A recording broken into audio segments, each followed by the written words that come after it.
আসসালামু আলাইকুম প্রিয় ভাই ও বোনেরা। তো আমি মেশিনটা থেকে আজকে দীর্ঘদিন ডিম ফুটাচ্ছি এবং আলহামদুলিল্লাহ মোটামুটি ভালোই রেজাল্ট পাইতেছি। আহ আমার এই মেশিনের ভিতরে কিছু ভুল আছে, আসলে আমি সেটা নিজেও জানি, কিন্তু আমি ইচ্ছাকৃতভাবে ঠিক করতেছি না। তো আপনারা দেখেন কি ভুল আছে, আমাকে যে ভুলগুলো আছে সেগুলো একটু ধরিয়ে দিন। এটা আমার হাইগোমিটার উপরে দেয়া আছে, এটাই সেন্সরের এই যে কোনায় দেওয়া থাকে।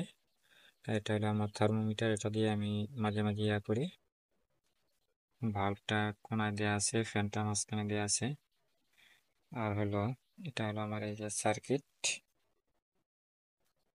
এই পাশে আমার আর একটা আছে, অ্যাডাপ্টার আছে। আসলে আমি 7-8টা রেগুলেটরও আছে, এটা থেকে আমি আলো বাড়াই কমাই। এটা দিয়ে এই যে আলো আপনার বাড়াইতেও পারবেন, কমাইতেও পারবেন, সে ব্যবস্থা আমি করে রাখছি। তো যাই হোক, আশা করি আপনারা আমার ভুলগুলা দেখবেন। আমি সব সময় ফ্যানের সাথে আপনার হলো লাইট অফ করে দিই। অনেক সময় আছে যে ফ্যানটা 24 ঘন্টা চলে, কিন্তু আমি এই ফ্যানটা 24 ঘন্টা চালাই না। আমি লাইট অফ অফ হওয়ার সাথে সাথে আমি ফ্যান অফ হয়ে যায়, এরকম সিস্টেম আর করা। আর এটা ডিম দেয়া যায়, আপাতত 40টা দেয়া আছে। তো মোটামুটি বলা যায় যে 70-75টা ডিম ভালোভাবে দেয়া যায়।